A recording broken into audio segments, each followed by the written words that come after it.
주여 이 민족을 살리소서.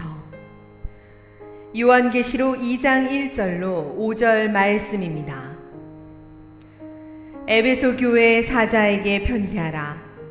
오른손에 있는 7뼈를 붙잡고 7 금촛대 사이를 거니시는 이가 이르시되, 내가 내 행위와 수고와 내 인내를 알고 또 악한 자들을 용납하지 아니한 것과 자칭 사도라 하되 아닌 자들을 시험하여 그의 거짓된 것을 내가 드러낸 것과 또 내가 참고 내 이름을 위하여 견디고 게으르지 아니한 것을 아노라.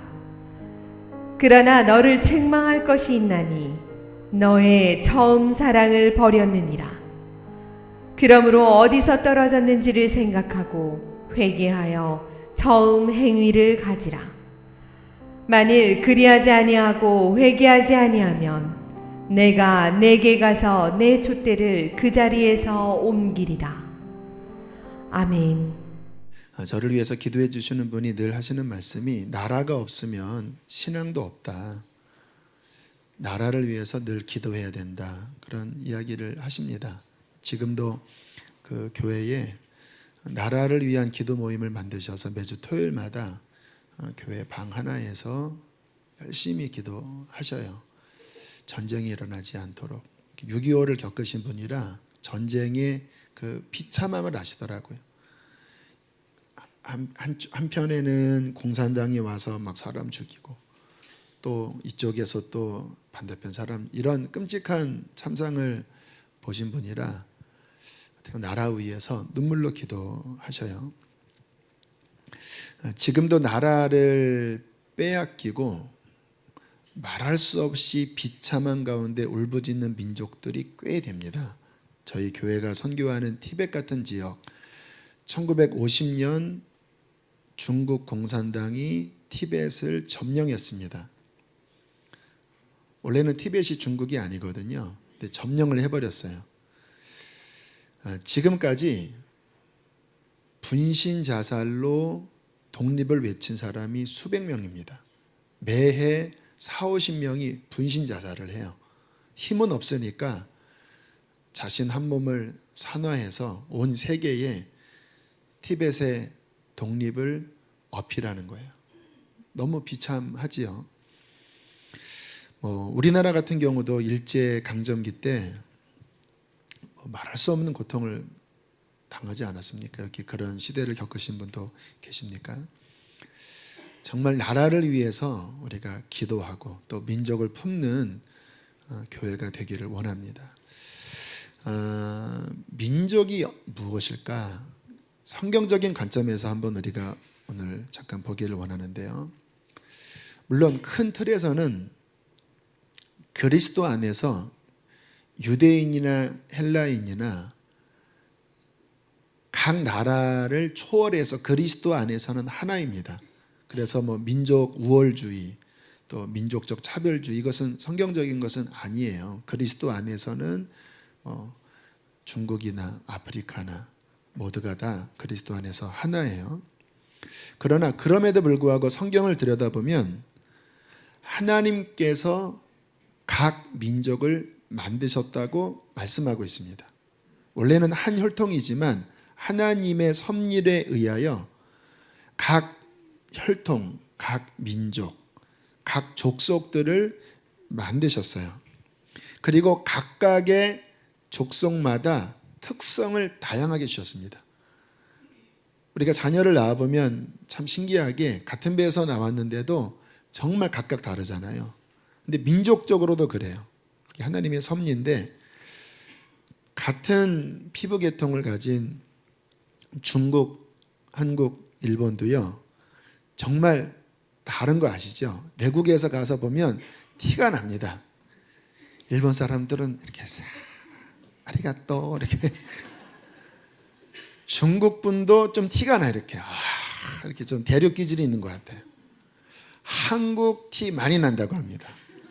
크게 떠들어요. 어디 가면 하면서 특히 아줌마들. 아무튼 그 각각의 그 같은 피부색이라도 기질이 다 다르고 또 외모 생김새. 하나님께서 그렇게 만드신 거거든요. 왜 그렇게 하셨을까? 각 나라를 향한 하나님의 뜻이 있는 거예요.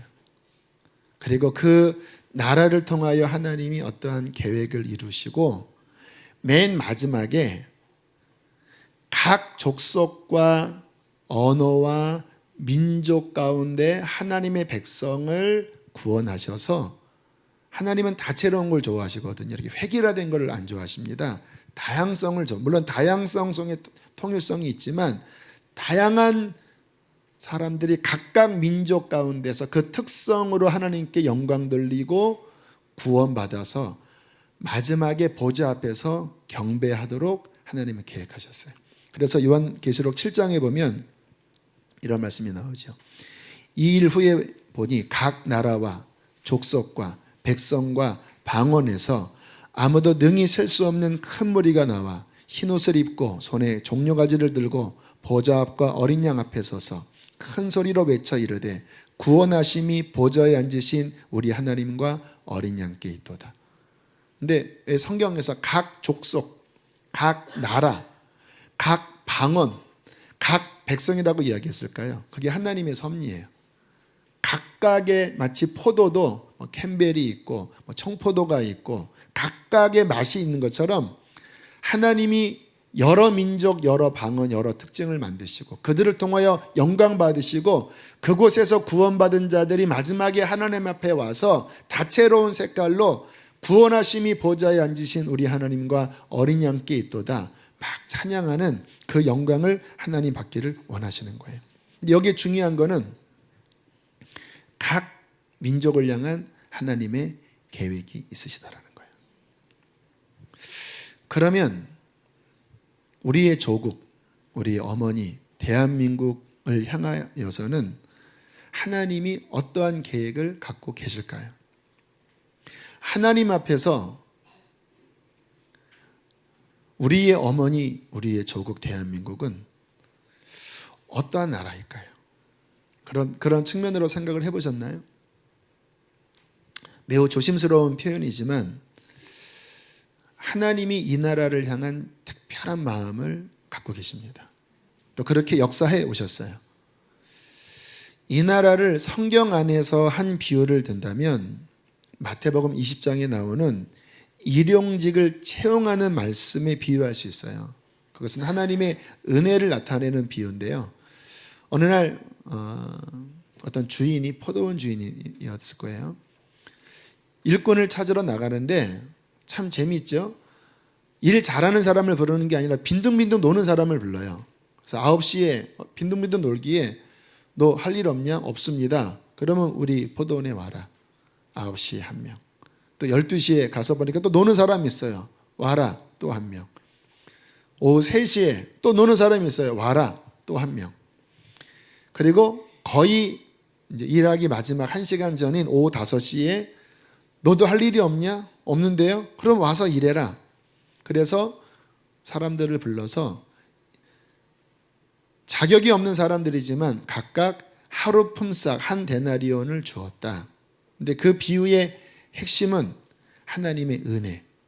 자격이 없지만 하나님이 은혜를 베푸셨는데 특히 맨 마지막 오후 5시에 1시간밖에 일하지 않았지만 주인의 은혜로움으로 그도 하루 품삯을 주었다. 이게 그 비유의 핵심이에요. 근데 그게 우리나라에 비유될 수 있습니다. 여러분 5,000년 동안 이 나라는 하나님 섬기지 않고 귀신 섬긴 나라입니다.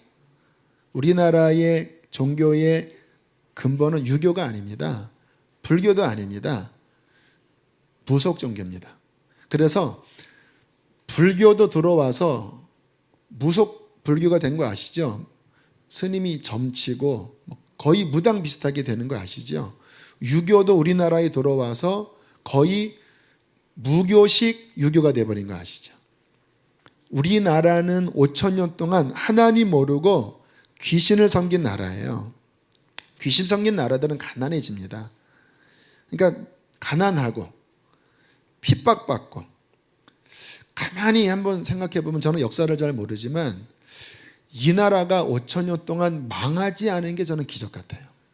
중국이 아시아에서는 막강한 나라였잖아요. 그 중국의 수많은 역사 속에 그 반도 끝에 있는 이 나라 먹었으면 지금 티벳도 먹은 거잖아요. 실은 중국은 한 50개 여러 족속들로 이렇게 이루어졌거든요. 다 먹은 겁니다. 그런데 반도 끝에 이거 마음만 먹었으면 그냥 끝낼 수 있는 정황들이 역사상 얼마나 많았습니까? 그런데 하나님이 망하지 않게 또 기적같이 또 소생시키시고 소생시키시면서 여기까지 오게 하셨는데, 이 나라를 향한 하나님의 부르심은 역사의 끝에 마치 5시에 부른 그 은혜 받은 사람처럼 그 5시에 하나님이 부르신 민족이에요. 우리나라가 하나님께 부름받은 시기를 보면 굉장히 특이해요. 정말 하나님의 섭리가 느껴져요. 1800년대 중후반은 또 1900년도 초반은 영국, 일본, 러시아 이러한 세계 강대국들이 약육강식으로 약한 나라들을 더 많이 잡아먹는 그러한 시기였다라는 것을 우리는 알고 있어요.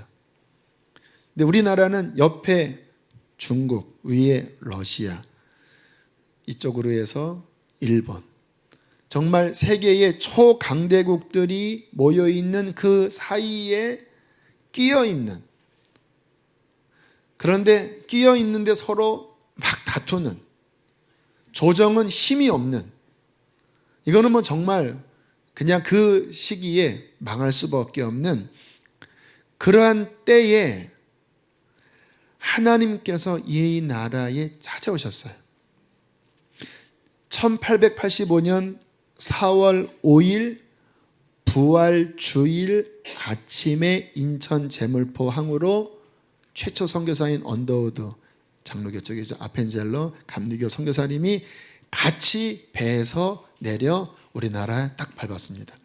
장로교에서는 저는 교단을 초월하지만 언더우드가 먼저 밟았다, 또 감리교에서는 아펜젤러가 먼저 밟았다, 둘이 같이 밟았습니다. 이렇게. 그날이 부활주일 아침이었어요. 그런데 놀라운 건 뭐냐면 최초의 선교사가 이 땅에 발을 딛기 전에 무슨 일이 벌어졌는지 아세요? 1877년 고려문, 그러니까 우리나라와 중국 사이의 고려문에 많은 사람이 이제 상인으로 왔다 갔다 했는데, 거기서 복음을 받은 사람이 이미 세례를 받았고요. 로스라는 선교사님과 함께 아직 한국이 문이 열리지 않았지만 성경을 미리 번역을 해야 되겠다. 그래서 1880년 이미 사복음서와 사도행전이 완역되어 버렸습니다. 그리고 1887년 신약 성경이 다 번역되어 버렸어요. 그러니까 선교사님이 처음 들어오기 전에 이미 사복음서가 이 나라에 있었고 이미 세례받은 사람들이 있었어요. 이거는 세계 선교 역사상 거의 유례를 찾기 힘든 일입니다. 당시 우리나라는요, 전 세계에서 가장 가난한 나라였던 거 아시죠? 그 당시 사진을 가끔 이렇게 페이스북에 이렇게 과거 사진을 올려놓는 사진 보면요, 우리나라 사람들 거의 흑인인 거 아십니까? 그냥 삐쩍 말려갖고요, 얼굴은 너무 찌든 얼굴로 큰 지게 메고 옷은 또 하얀 옷 입고, 우리나라가 백이 민족이잖아요. 이 나염 기술이 발달되지 않아서 흰 옷을 입었다 그래요. 정말 그냥 새카맣게 몸에서 이가 막 기어다녀요. 어떤 영상 보니까 우리나라에서 미국으로 이제 1800년도에 견미단으로 갔을 때 그쪽 미국의 지도부와 이렇게 이야기 나누는데 몸에서 이가 기어 나왔다 하더라고요.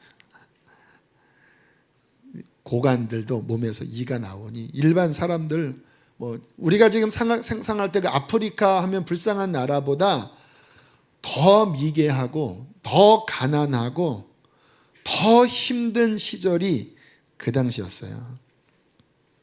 그런데요, 아직 세계에 알려지지 않는 나라였는데, 그 당시에 조선이 이렇게 알려지는데 미국이나 캐나다, 영국 이런 나라에서 유능한 엘리트들이 감동을 받기 시작합니다. 그 선교에 대한 강의 들었으면 그런 감동적인 일화들을 아실 거예요. 미국에서는 거의 수재라 너 우리 대학에서 교수해라. 그런데 조선에 대한 이야기를 듣고 다 접고 한국에 와서 그 어려운 곳에 와서 복음을 전하고, 복음을 전하다가 풍토병 걸려서 죽어 넘어가는 거예요. 아이들이 죽고 아내가 죽고 콜레라로 죽고. 우리나라 선교하다가 한 명 죽으면 막 선교만 다치거든요. 근데 그 당시에는 한두 명이 죽은 게 아니라 수없이. 그런데도요, 무슨 감동을 받는지, 내게 천 개의 목숨이 있다면 그 1000개의 목숨을 다 조선에게 바치겠다. 내가 지금 죽어가는데 제발 한국으로 와라. 그래서 그 여자 로제타 선교사님이 25세인가에 죽고, 거기에 감동받은 친구들이 또 한국에 막 몰려오고, 남편이 죽고 아이가 죽고 그 남은 아내와 그 아들이 내 딸을 묻은, 내 남편을 묻은 이곳에 나도 한평생 바치겠다고. 그리고 막 여성 혼자 아들과 함께 선교를 하는, 그 눈물 없이는 들을 수 없는 1800년도 후반 1900년도에 선교의 역사들이 일어나요. 누가 하신 것일까요? 하나님이 하신 것입니다. 이 나라를 내가 구원하길 원한다. 이 나라를 내가 쓰기를 원한다. 마지막에 내가 이 나라를 부른다. 너 가라.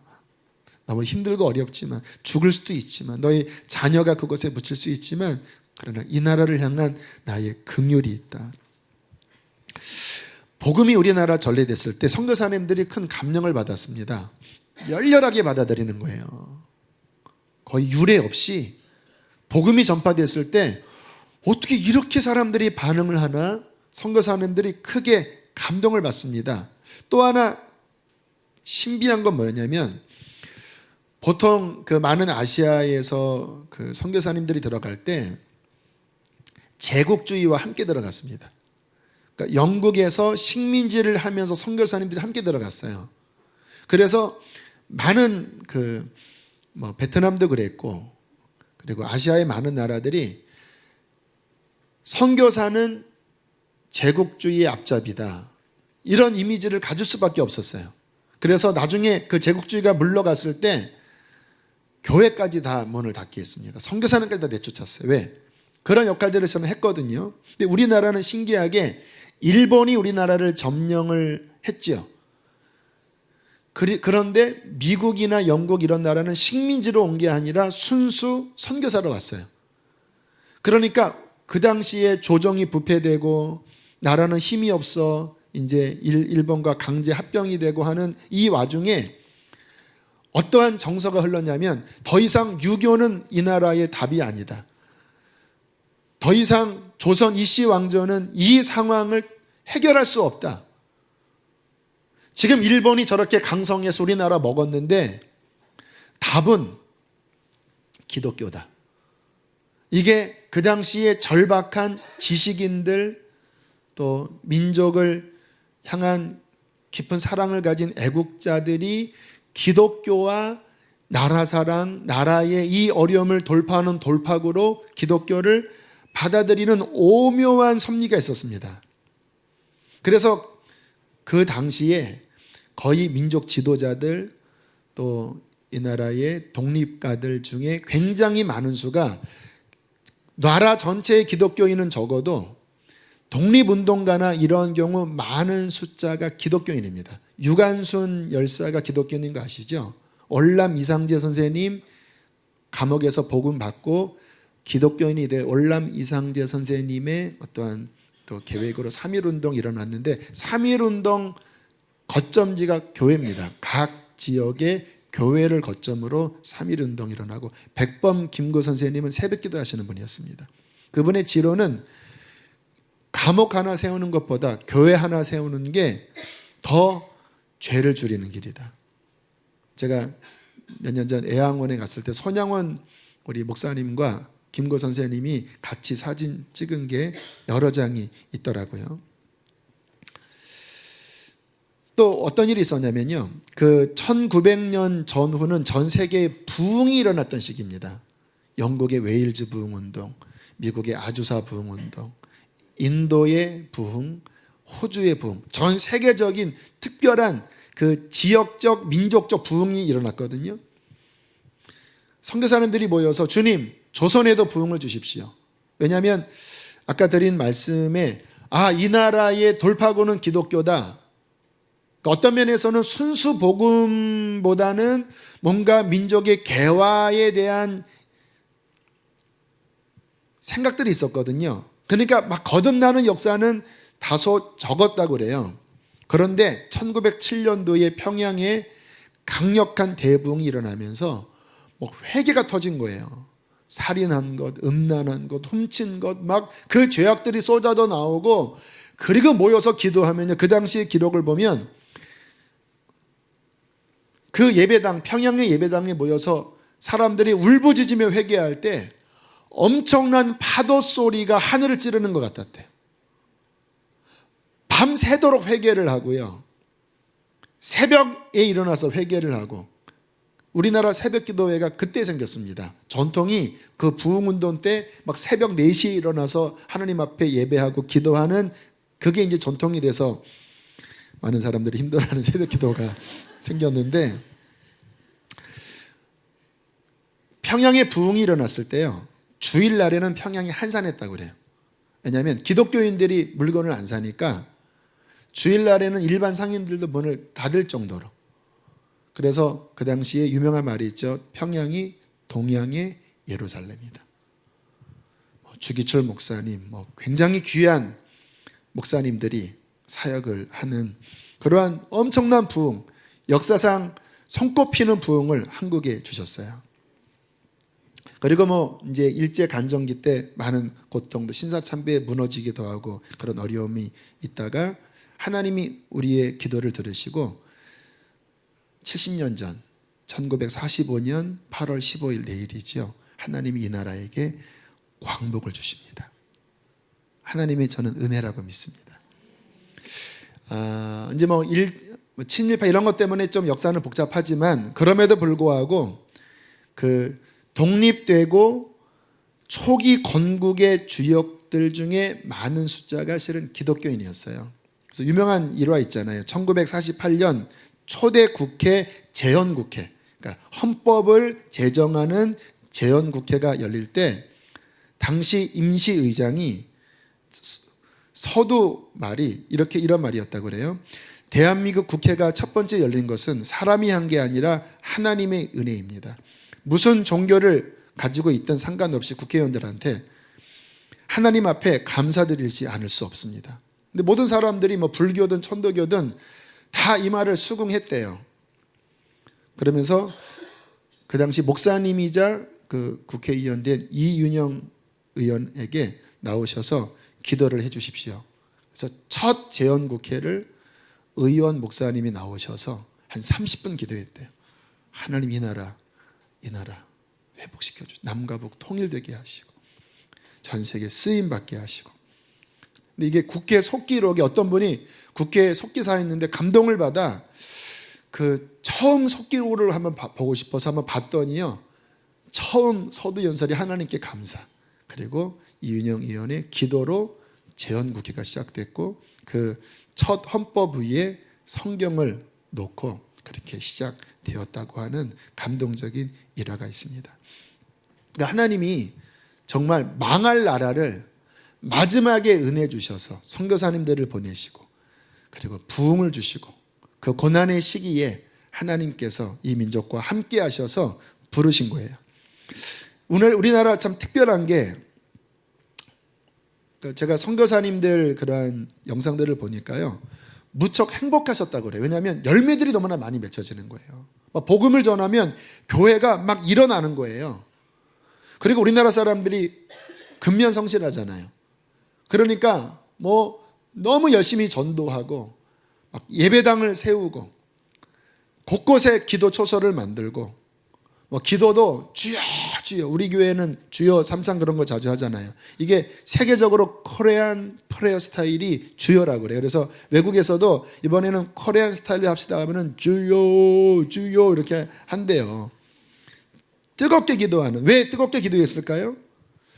이 나라는 하나님이 돕지 않으면 살 수 없는 나라예요. 자원도 없고 전 세계 200개국 중에서 190, 200이 되는 전쟁으로 쫄딱 망한 나라잖아요. 그러니까 너무 힘들고 가난하고 우리 새끼들은 낳는데 뭐 10명 낳으면 5명은 병으로 어릴 때 죽었다고 하잖아요. 그러니까 하나님 살려주시고 하나님 이 나라 이 민족 복을 주시고 이 나라 이 민족 하나님 영광 돌리게 해달라고 특히 우리나라 또 가장 강력한 분들이 우리 어머님들이시잖아요. 그러니까 어머님들이 그냥 눈물로 기도하고 또 하나님 앞에 헌신하고 새벽 예배 드리고 새벽에 종을 치고 주님은 사랑하시거든요. 그러니까 이 민족에 있는 그 고난 중에 그러나 그 안에 있는 하나님에 대한 열정 비록 자원도 없고 힘도 약하고 전쟁으로 다 무너진 나라였지만 그 첫사랑 그 열정을 보시고 하나님께서 이 나라에 은혜를 부으시기 시작하셨습니다. 여러분 우리가 교만하면 안 돼. 하나님이 은혜 주신 겁니다. 왜냐하면 세계 수많은 나라들이 우리나라처럼 폐허가 되고 원조를 받고 무너졌던 나라 중에 이렇게 된 유래가 거의 우리나라밖에 없어요. 우리가 잘난 게 아닙니다. 그 하나님에 대한 열정 때문에 주님께서 이 나라에 은혜를 주셔서 민족의 눈물을 닦아주시고 그리고 경제적인 부강을 주시고 그리고 최빈국이었던 이 나라가 정말 세계 10위권을 왔다 갔다 하는 나라로 우뚝 세워주셨습니다. 기적이지요. 여러분 자녀가 지난 학기까지 200명 전교생에서 199등 했는데 한 학기 만에 10등, 전교 10등 했다고 하면 여러분 감사한금 드리지 않겠습니까? 우리나라가 그런 형국이에요. 전 세계 끝에서 한두 번째인 나라가 불과 반세기 만에 이렇게 된 것은 하나님의 기적입니다. 왜 하나님께서 이 나라에게 이러한 은혜를 주셨을까? 생각을 해보셨나요? 왜 하나님께서 인류의 역사상 마지막 5시에 이 나라를 부르셨을까? 저는 말씀 준비하면서 2가지가 생각이 났습니다. 그것이 이 나라를 향한 하나님의 계획이다. 첫 번째는 하나님의 은혜의 영광을 드러내기 위하여. 제가 몇 주 전에 겸손에 대한 이야기할 때 하나님은 언제나 약한 자를 드시거든요. 낮은 곳에 은혜를 베푸시는 분이십니다. 강한 자, 똑똑한 자, 잘난 자는 하나님이 안 쓰시고 고린도전서 1장에 보면 무식한 자, 비천한 자, 못난 자를 들어 하나님의 은혜를 드러내시는 게 성경에 나타난 하나님의 섭리인데 이 나라가 그렇게 가장 낮고 보잘것 없고 정말 그 열강에 끼인 먹잇감밖에 되지 않는 이 나라에 하나님께서 은혜를 부으셔서 하나님의 살아계심 그의 영광을 드러내기 위하여 이 나라를 부르신 것입니다. 그러니까 감사해야 됩니다. 이 나라는 뭐 뻣뻣해지면 안 돼요. 우리가 잘난 양 교만해지면 이 나라는 끝장이에요. 저는 제 마음에 겸손해야 된다. 나도 그러한 사람인데 낮기 때문에 하나님이 나를 부르셨는데 교만해지면 안 된다. 이게 저의 중요한 지론이에요. 2번째, 이 나라를 부르신 이유는 선교를 위해서라고 저는 믿습니다. 여러분 세계 선교는요 예루살렘에 성령이 임하시고 서진을 합니다. 원래는 바울이 동진하려고 그랬거든요. 아시아 쪽으로 하려고 그랬거든요. 그런데 성령께서 막으시고 마케도냐 유럽 쪽으로 기술을 옮기셨어요. 그래서 복음의 역사를 보면 이제 유럽으로 로마로 그래서 1000년 이상 유럽 대륙 안에 복음이 흐르다가 아메리카 대륙으로 그리고 다시 쭉 넘어와서 130년 전에 우리 한국에 이렇게 온 거죠. 물론 이제 뭐 또 선교 역사 중국도 갔지만 아무튼 아시아로 와서 이제 지금 마지막 시대는 이 선교 역사를 보면요, 주님이 말씀하셨잖아요. 복음이 모든 민족에게 다 전파되면 끝이 오리라. 그런데 복음이 이렇게 서진해서 이제 마지막 남은 곳이 아시아 대륙입니다. 중국은 이제 부흥이 일어나서 실은 내적으로는 뭐 핍박 중에 있지만 그래도 하나님의 역사로 뭐 1억 가까이 되는 기독교는 있다고 하지만 이제 중동 지역, 이슬람의 강한 중동 지역, 또 남쪽 아시아의 불교 지역, 섬나라들, 이러한 견고한 진들이 이제 마지막 하나님이 뚫고 들어가는 지역이에요. 마지막 예루살렘까지 가서 온 이제 세계 복음이 다 편만하게 전파되면 각 민족 가운데 구원받은 자들이 일어나서 하나님께 영광 돌리는 이제 놀라운 예배가 일어나고 세상은 이제 끝나는 거예요. 그리고 주님 오시는 거예요. 할렐루야. 이게 하나님의 나라의 그림이거든요. 근데 이 마지막은요, 이제 굉장히 통신과 기술이 발전돼서 뭐 긴 시간 걸리지 않고 이제 복음이 확산이 될 거예요. 그런데 그 중요한 역사에 하나님이 우리 한국을 쓰시기를 원하시고 지금까지 써오셨어요. 1980년대 익스플로어라는 대회가 열려졌을 때 어떤 목사님, 미국 목사님이 예언을 하셨대요. 하나님이 이 나라는 선교 한국으로 쓰실 것이다. 그때까지는 선교사가 거의 없었거든요. 우리나라가 파송한 선교사가. 근데 그때 이후로 정말 놀랍게 80년대에부터 선교사님들이 뜨겁게 일어나면서 전 세계에 어려운 지역은요, 거의 한국 선교사님들이 들어가 있대요. 가보면 선교사님이 계셨네. 근데 서양 사람들이 굉장히 특이하게 생각한대요. 왜냐하면 영국이나 미국 이런 분들은 치밀하거든요. 그래서 어떤 나라 들어가려면 리서치하고 연구하고 그리고 재정적인 준비도 하고 그리고 또 두드리고 또 하다가 조심스럽게 들어가요. 그러니까 굉장히 지속력이 있고 또 치밀한 열매가 있는, 우리나라는 그렇진 않아요. 필 받으면 그냥 달려가요. 이렇게. 그냥 말도 잘 못하는데 우리나라는 그 나라 언어 잘 못하는데 그냥 여러분 예수 믿으시면 하고 그냥 막 돌아다닌대요. 그냥 막 교회 세우고 뭐 하고. 이 장단점이 있어요. 하면서 이렇게 또 금방 돌아오기도 해요. 이렇게. 근데 일단 아무튼 나가요. 그리고 뭔가 뭐를 이뤄야 아무튼 막 감동받으면 하니까. 저도 좀 그런 기질이 있는 것 같아요. 하나님께서 이 나라에 대한 선교의 마음을 주셔서 정말 한 몇십 년 동안 전 세계의 선교사를 파송하는 국가 가운데 두 번째로 많은 그러한 나라가 되어 선교의 일을 많이 이루셨고, 실은 서구에서 우리 한국을 많이 기대하고 있어요. 그런데 지금은 큰 문제가 생겼습니다. 여러분, 제가 아까 말씀을 드렸죠. 하나님이 이 나라를 쓰신 이유는 가난하고 가진 것 없지만 그 하나님께 대한 뜨거운 사랑 때문에 이 나라에게 은혜를 주신 거거든요. 이유는 그거 하나입니다. 하나님께서 교회도 크게 해주셨고 경제력도 놀랍게 부강하게 하셨어요. 그런데 어떤 문제가 벌어졌냐? 지금 오늘 말씀처럼 그 처음 사랑이 식어버렸습니다. 이 나라가. 더 이상 그렇게 열정적으로 기도하지 않아요. 이 나라는. 왠지 아세요? 배가 불렀기 때문에. 성경에 배가 부름에 나를 찾다라는 말씀이 있어요. 어렵고 힘들 때는 그렇게 눈물로 기도했는데 하나님은 자비하셔서 은혜를 주셨는데 배가 부름에 더 이상 하나님을 향한 열정이 타오르지 않아요. 교회는 심각할 수준으로 부패해버렸고 이 사회는 분열과 또 하나님이 가장 싫어하시는 성적 타락, 그 끝인 동성애로 이 나라가 지금 들썩거리고 있어요. 저는 성경을 읽을 때마다 지금 상황은 이스라엘이 망하기 전의 시대와 너무 비슷하다라는 생각이 들어요. 여러분 아십니까? 하나님은 어떤 개인이나 단체나 민족에게 선한 계획을 갖고 계십니다. 그런데 그릇이 안 되면 주님은 그 계획을 이루지 않습니다.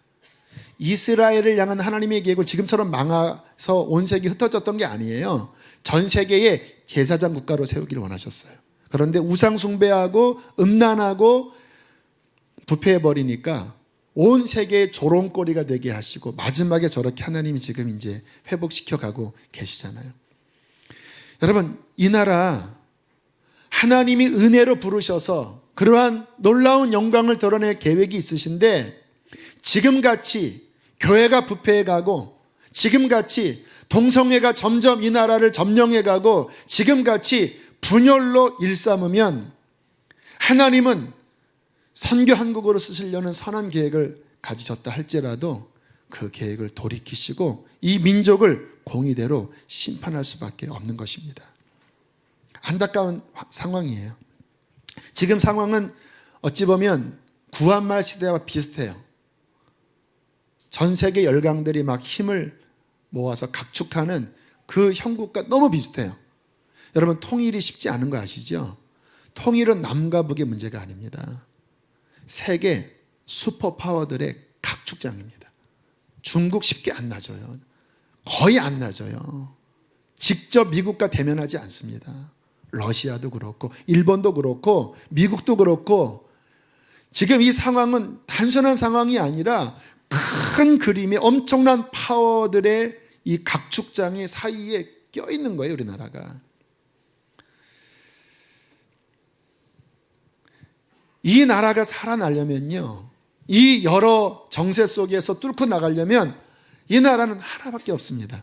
하나님이 도와주셔야 합니다. 통일도 이거는 정세적으로는 거의 불가능한 거예요. 우리가 그냥 막연한 장밋빛 그림으로 평화통일하지 그렇게 될 수 없는 구조예요. 그냥 정치적, 세계 정치적으로 보면. 그러나 하나님이 움직이시면 무슨 일을 못하겠습니까? 열면 닫을 자가 없고 닫으면 열 자가 없는 하나님인데 북한에서 핵을 만들고 있어요. 정말 하나 터지면 끝이에요. 하나님이 붙잡아 주셔야 합니다. 북한의 정세도 하나님이 붙잡아 주셔야 돼요. 그런데 하나님은 언제 붙잡아 주시나요? 우리가 하나님 앞에 순종하고 하나님 앞에 정말 기도하고 하나님의 뜻 가운데로 거룩하게 갈 때 하나님은 그 안에서 역사하시거든요. 근데 지금처럼 교회가 부패해져 가고 나라는 갈라지고 음란이 막 법제화되려고 하고 하는 이 상황, 소돔과 고모라처럼 되는데 어떻게 하나님이 이 나라를 도우실 수 있겠습니까?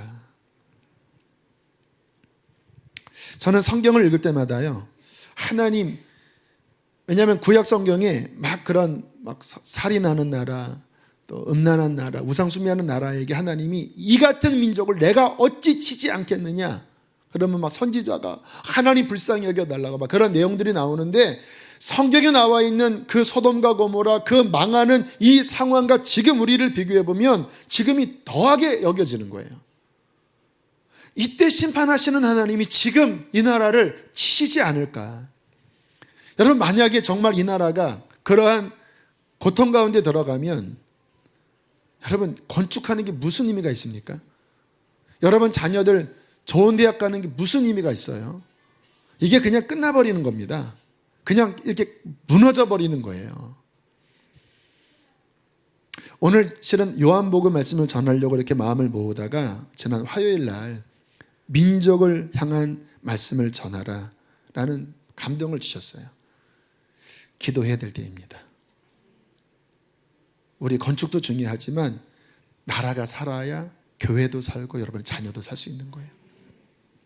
어떻게 그러면 무너져가는 이 상황을 어떻게 우리가 중소하고 막아낼 수 있을까요? 두 가지를 오늘 말씀을 나눕니다. 첫 번째는요, 회개해야 합니다.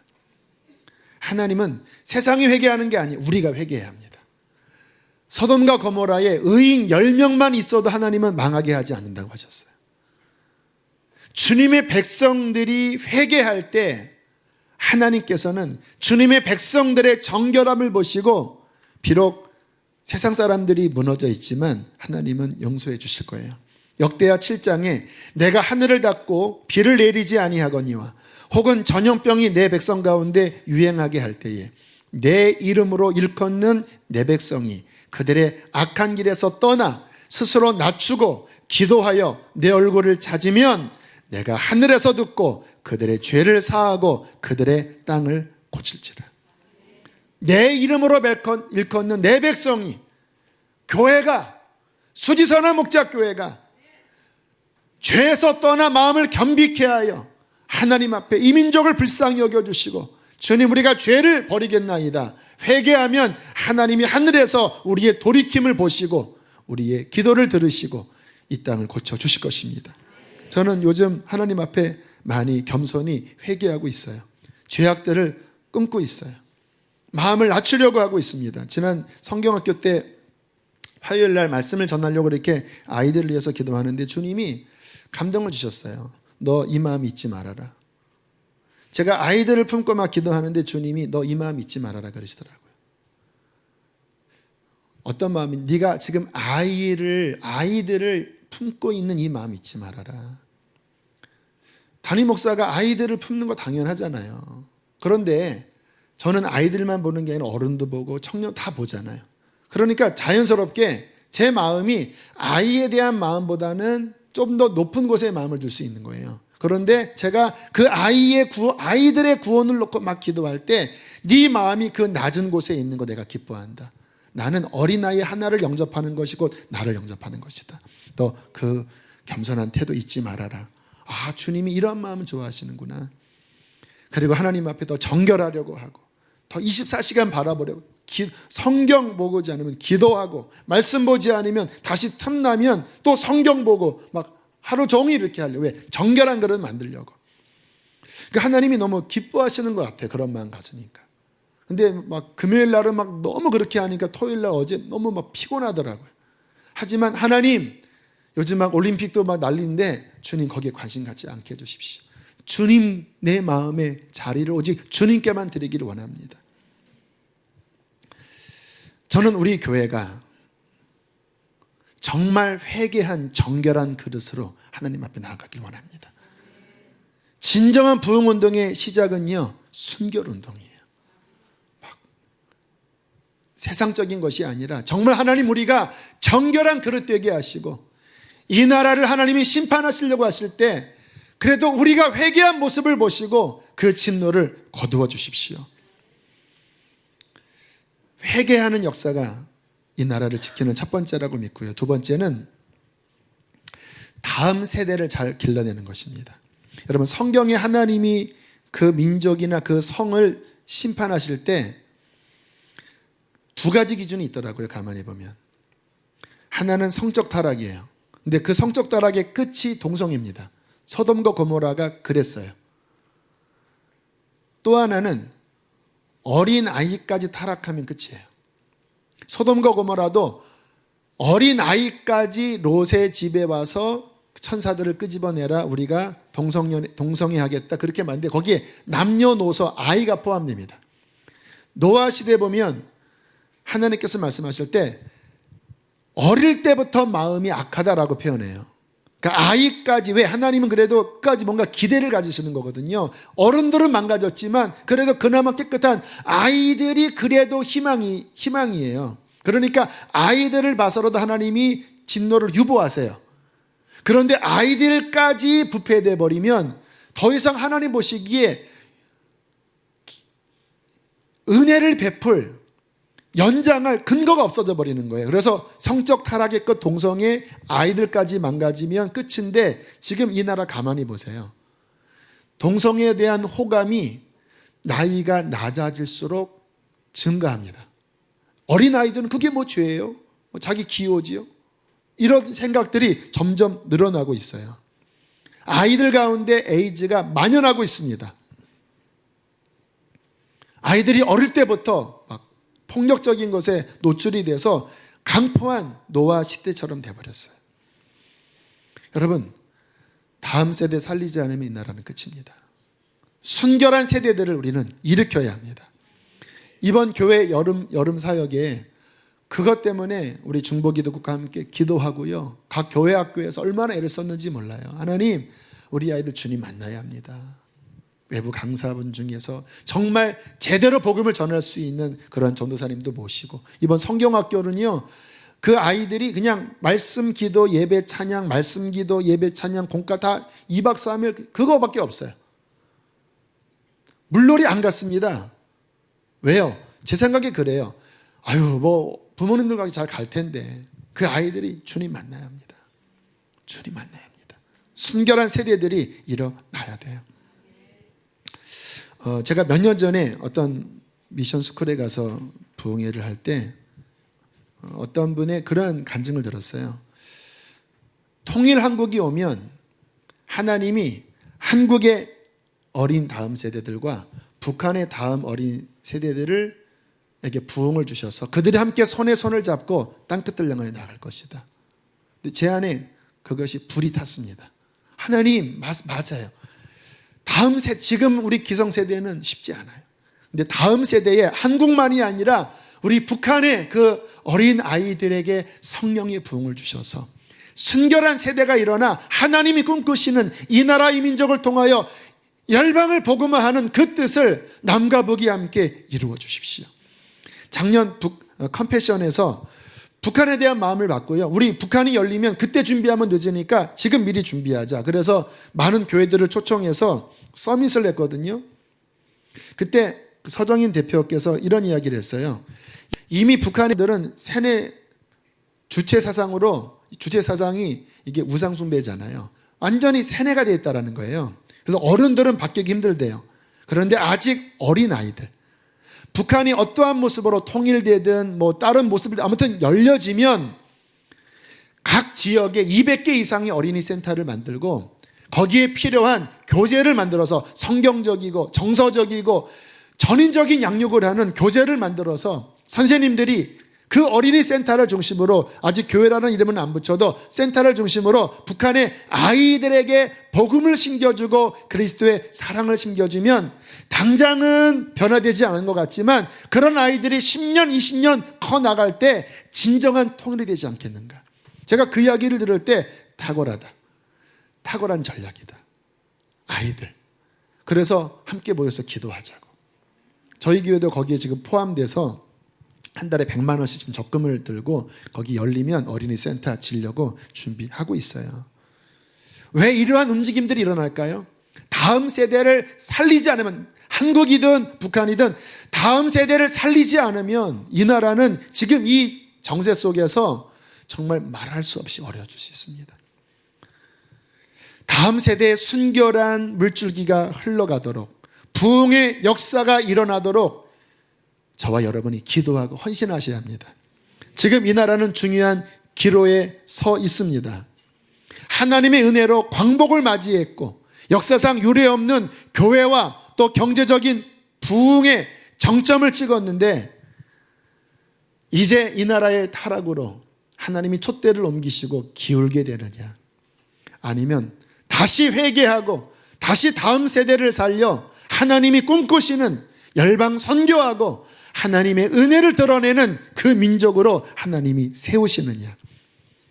이것은 하나님께 달려있는 게 아니라 우리에게 달려 있습니다. 여러분, 우리가 성경을 보실 때 지혜롭게 보셔야 돼요. 우리가 고치면 하나님이 주시는 거예요. 고치지 않고 살려달라. 주님은 나 그거 원해. 그러나 너희들이 고쳐야 돼. 다음 세대들이 지금 망가지고 있어. 그들을 지켜내야 돼. 순결하게 지켜내야 돼. 회개해야 돼. 이 교회가 비록 작지만 그러나 하나님 앞에서 그의 마음을 품고 그렇게 나아갈 때 저는 꿈을 꿉니다. 이 나라에 하나님의 정결한 부흥의 역사가 일어나 남과 북이 열릴 때 다음 세대들이 손에 손을 잡고 일어나 정말 평양에 그리고 만주에 열방 땅끝까지 나아가 하나님께 영광을 돌리고 주님 다시 오실 그때 계시록에 있는 말씀처럼 그 보좌 앞에 서서 구원하심이 보좌에 앉으신 우리 하나님과 어린 양께 있도다 찬양하는 그 일이 일어나게 될 것입니다. 우리 민족을 살리는 교회가 됩시다. 민족을 위해서 기도하는 애국하는 교회가 됩시다. 함께 이 시간 우리 찬양할 텐데요. 우리 애국가를 먼저 1조를 부르겠습니다. 이 가사가 어떤 그 1900년도 초반부에 교회 안에서 불렀던 그런 가사를 이렇게 모아서 애국가를 공모해서 만들었다고 그래요. 우리 함께 1절을 부르고 또한 찬양 부르고 기도하겠습니다. 동해물과 백두산이 마르고 닳도록 하나님이 보호하사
저들의 아픔과 눈물 씻는 주님의 보혈이 땅 치유하소서. 성령의 새바람 성령의 새바람 이 땅에 불어오소서.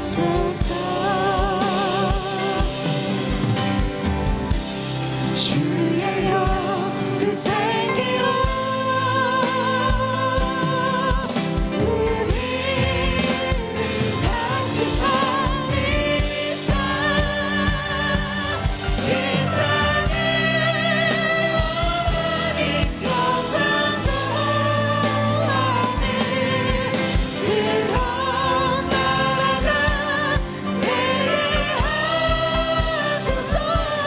열방에 하나님 영광 비추는 그런 나라가 되게 하소서. 한라에서 백두까지 한라에서 백두까지 백두에서 땅의 끝까지 백두에서 땅의 끝까지 주님 오실 길을 예비하며 주님만 섬기는 나라 되게 하소서. 이 땅에 주님 교회 위에 하늘한 생기 부어주소서. 열방을 치유하는 주 백성 주님의 군대를 일으켜 주소서. 성령의 새바람 성령의 새바람 이 땅에 불어오소서.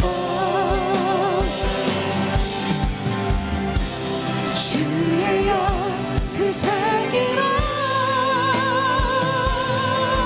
우리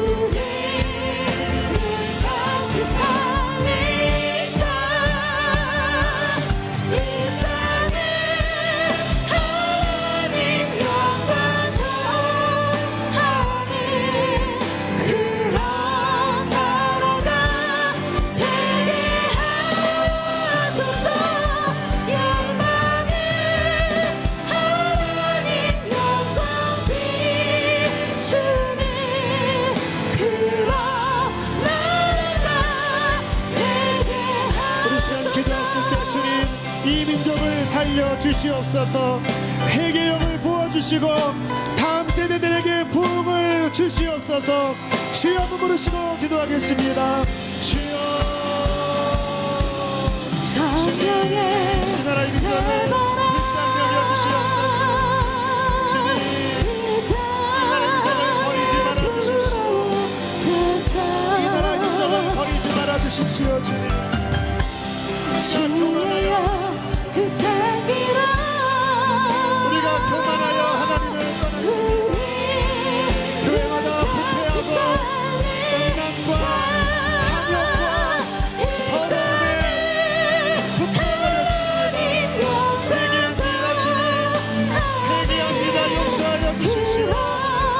정결한 회개 역사가 있게 하여 주시고 다음 세대들을 살려주십시오. 어린아이들 살려주십시오. 북한의 다음 세대에 부흥을 주시고 아버지 남과 북이 하나 되어 영광 땅까지 나아가는 부흥의 역사가 일어나게 하여 주십시오. 하나님 주님밖에 없습니다. 불쌍히 여겨주십시오. 불쌍히 여겨주십시오. 불쌍히 여겨주십시오. 복음으로 통일되어지게 하여 주십시오. 주님 축복합니다. 주님 축복합니다.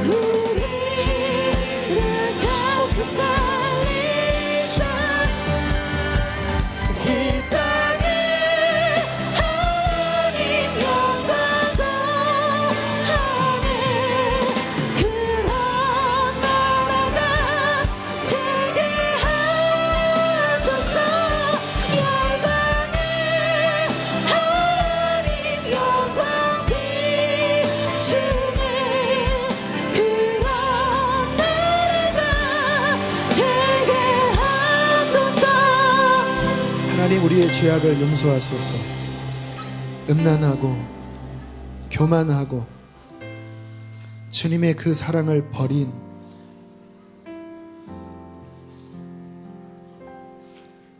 주님 앞에 설 수 없는 자들임을 고백합니다. 주님 다시 이 나라 이 민족의 회개의 역사를 주십시오. 부패해진 교회 안에 다시 죄악들을 버리고 1907년도에 있었던 그 회개의 부흥이 일어나게 해주십시오. 주님 열강의 각축 속에 이 나라가 끼어 있습니다. 이 나라에 붙어도 저 나라에 붙어도 우리에게는 소망이 없습니다. 오직 주님만이 우리를 살릴 수 있습니다.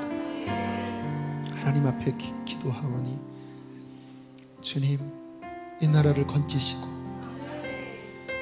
주님의 능력으로 북한의 문을 열어주십시오. 복음으로 통일되게 해주십시오. 하나님 다음 세대를 위하여 기도합니다. 아이들이 죽어가고 있습니다. 세월호에서 죽어갔던 아이들이 바로 다음 세대들입니다.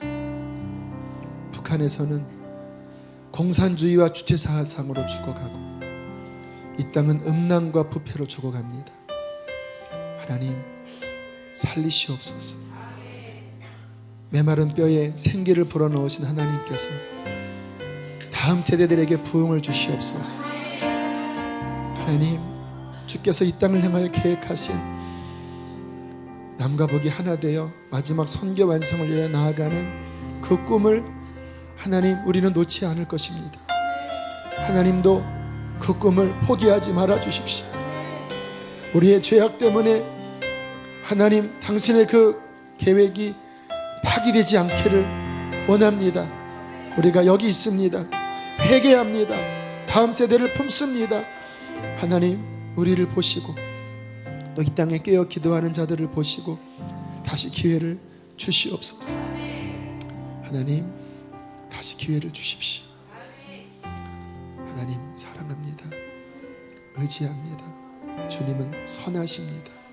주님은 인자하십니다. 이 교회가 민족을 품고 민족을 향하여 주의 진리를 외치는 교회가 되게 해 주옵소서. 귀한 예물을 봉헌합니다. 기쁘게 받으시고 한 주의 성도들의 삶을 보호하여 주옵소서.